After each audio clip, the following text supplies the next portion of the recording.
Um, I don't know. I think early on in the year, this is when you, I don't know, probably when you got to be a group that shows a little resolve at times. Um, you know, last year we're losing this game. I can tell you that right now.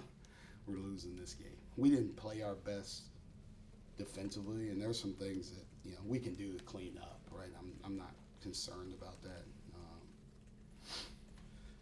But like, this is a game where we were 5 of 20 from three, and still found a way to get 86 points. And a lot of that was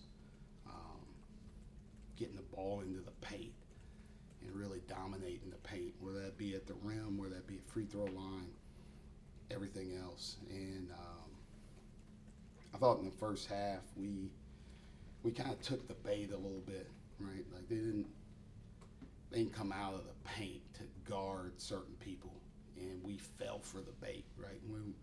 Our offense is really good when we get it to two sides and we get a paint touch, and they weren't guarding people, and we were shooting the first opportunity instead of still working to get to the paint. And I thought in the second half we tried to attack the paint, and that's when good stuff happened for us. So I'm proud of our guys, right? Like, winning is better than losing. Questions?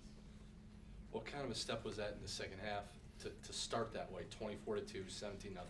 And like you said, this is a game last year you probably lose because they get hot from three. You're not making shots from three. Mm-hmm. Do you remind them that this was a big step for this program? Yeah. Tonight. No, it was. I talked to him about it. Like, there's things that you challenge yourself with. I talked about having 10 turnovers or less tonight, and we had it. I always talk about winning the possession battle, and we came back. We were -1 rebounds in the first half. We ended up out rebounding by 3. They took more field goals than us, but we took way more free throws, right? So we ended up winning the possession battle, and those points in the paint. We got some kick-out timely threes, and we got stops when we needed to. But we started both halves really, really defending. Now we got to just be able to sustain it for longer. What kind of a step was that for Tae? It was great, right? Like, I thought, like, it's, the way they've been starting and the way they've been playing, I knew how important Dunn was to their offense. So we had practiced all week with Tae guarding him from the start, right? But then Bachelor's hurt, and they start another big, so Tae's not able to guard him at the start, and that shifts everybody, right? There's a little bit of, like, where I've been working all week, now it completely changes 10 minutes before the game. But them getting a foul early and then having to take a guy out, and now we put Tae on him. And I think Tae wanted that challenge, right, the way he was guarding him early on. And that kid's a good player, but to get him 4 for 17, 0 of 8 from 3, 7 turnovers, it was a lot of really focus on our guards getting into the ball, pressuring him, and our bigs stopping the ball, and I thought they did a good job of that. Micah, what specifically about this team is different to the point where you can see like they would have lost this game last year, but they wouldn't now? Probably just a little bit of resolve and toughness, right? Like, we're not getting our heads down in those moments. We're just like sticking to it, right? Just let's huddle and talk about what we need to do next. And we got a belief in each other that's kind of been built from the summertime, right? And I think a team that is close with each other off the court, that translates to what you're doing. Sorry, I think I said off the court. But a team that's close off the court, it translates to what you're doing on the court. And it translates the most when there's a little bit of adversity. And, we had a little bit of adversity. We went on runs and we let them come back. We let them have a couple of runs. And, we probably would have folded. Feels like JR is a guy who knows his role and does it well. Like, How big was that when he kind of went on that run and towards the end of the first half? Yeah, he's got some, as Clark Kellogg would say, some spurtability, right? Like he's doing good stuff. I gotta find a way to keep getting him out there, getting more minutes, because he's doing really good stuff for it. He's being efficient, 8 points and 6 rebounds, and had a couple more opportunities. I think like.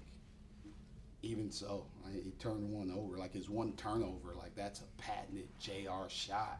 He got the dude to the middle of the paint. Like that's an easy jump up turnaround right there. And like he's trying to make the right pass, right? Because Nikita's man stepped up and he tried to make that pass. But like I want him to be aggressive in those moments like that. Those are the ones that you make all the time.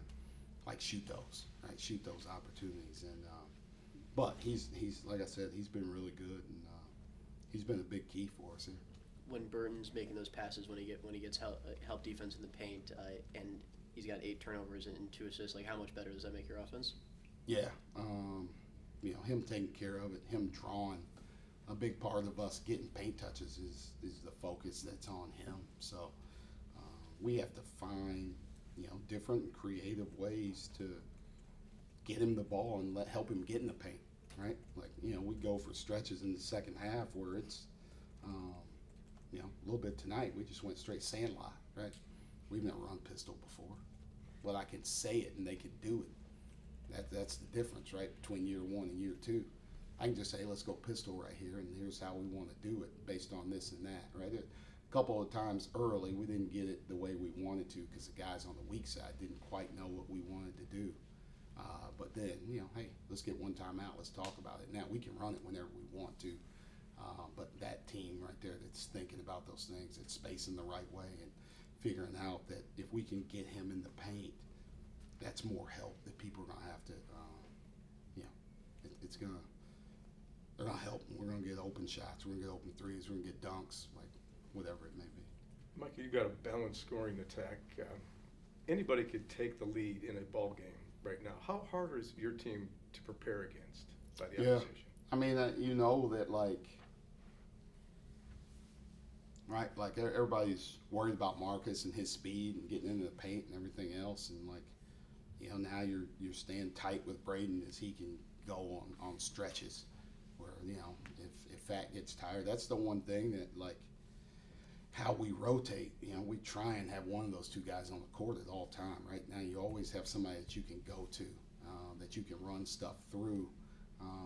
But then, if we're not playing with the right pace, or if we need to get Markus off the ball, right now you can slide Mush in and be able to handle it and move him around, so he's not as easy to find.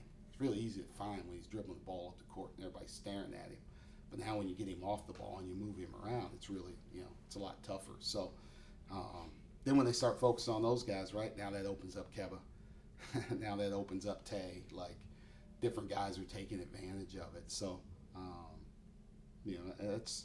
that's the name of the game is have some balanced scoring, have some guys that do different stuff for you, and play off the things that everybody does well. Coach, you go from down 2 to up 20. It's not something you can expect to keep extending it against a team that's going to fight like that. What is your teaching point, though? Because Markus mentioned, he felt he said you guys took your foot off the gas when you're up 20 and all of a sudden they're down 11 like that. What is a teaching point you can take only 2 games into the season in that situation? Yeah, just those runs that, like they don't happen in, there's no 20-point shots, right, for our guys. And we talked about that last game. And they wanted to beat Stonehill with, they wanted to be up 20 with 19 minutes on the clock.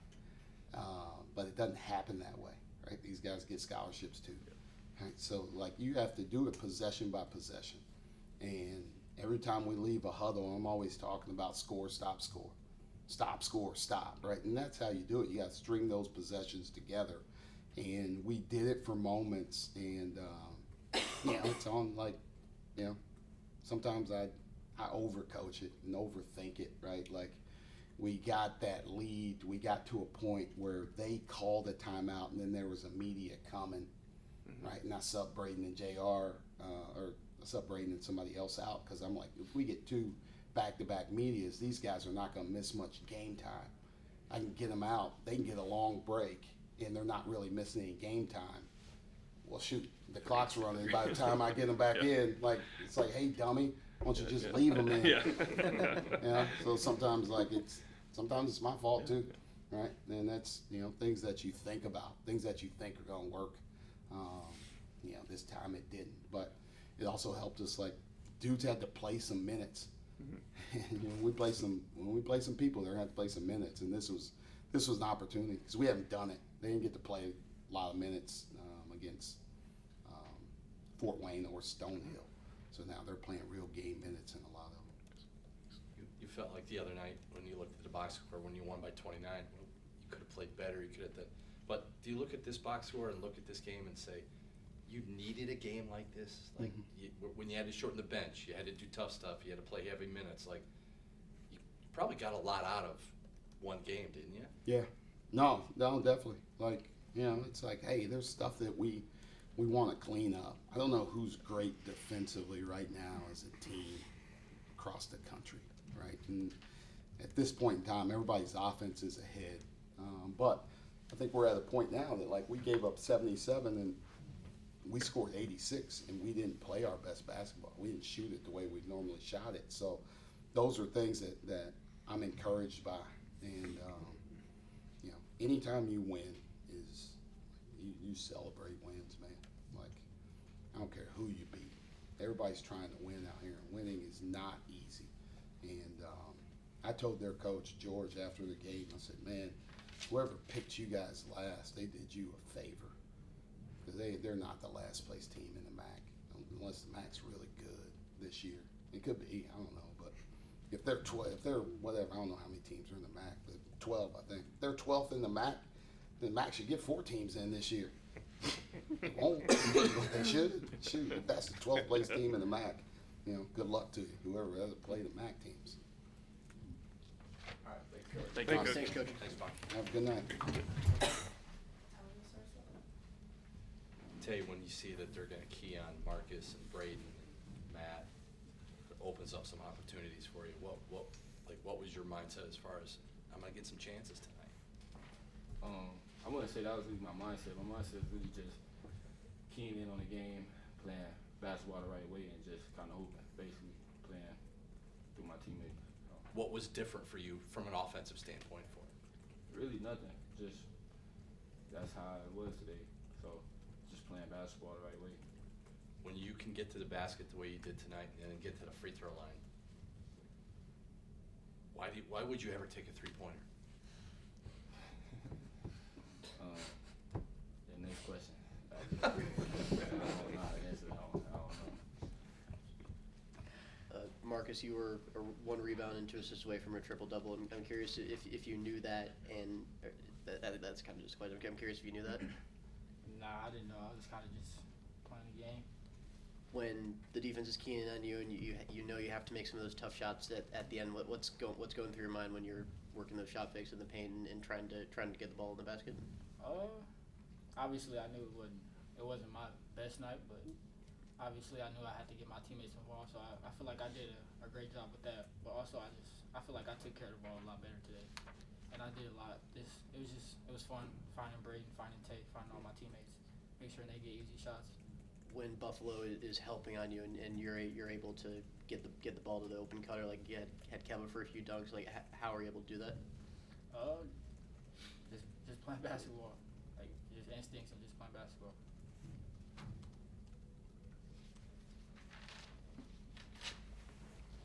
They took a little bit of control there at the end of the first half. Even went up by 7 at one point.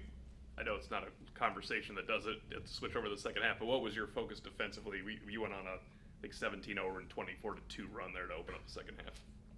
Like I said before, it's just basketball. Like they hit shots, obviously. We took our foot off the gas, obviously, but in the second half we kind of picked it up, and obviously you seen what happened after that.